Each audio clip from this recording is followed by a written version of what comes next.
But we have this hostility to the external world because of the superstition, the myth, the absolutely unfounded theory that you yourself exist only inside your skin. Now, I want to propose another idea altogether.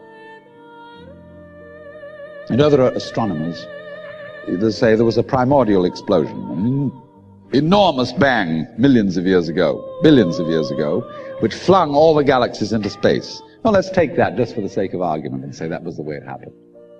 It's like you took a bottle of ink and you threw it at a wall. Smash! And all that ink spreads. And in the middle, it's dense, isn't it? And as it gets out on the edge, the little droplets are finer and finer and make more complicated patterns. See? So in the same way, there was a big bang in the beginning of things, and it spread. And you and I, sitting here in this room, as complicated human beings, are way, way out on the fringe of that bang. We're the complicated little patterns on the end of it. Very interesting. But so we define ourselves as being only that. If you think that you are only inside your skin, you define yourself as one very complicated little curlicue, way out on the edge of that explosion, way out in space and way out in time. Billions of years ago, you were a big bang. But now you're a complicated human being. And then we cut ourselves off like this and don't feel that we're still the big bang. But you are. Depends how you define yourself.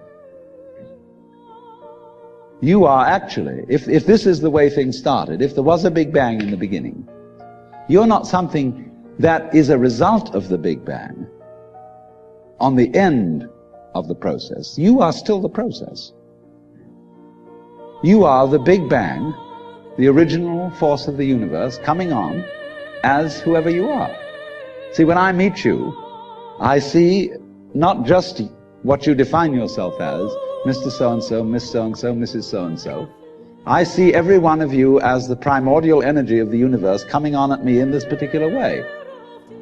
I know I'm that too. But we've learned to define ourselves as separate from it.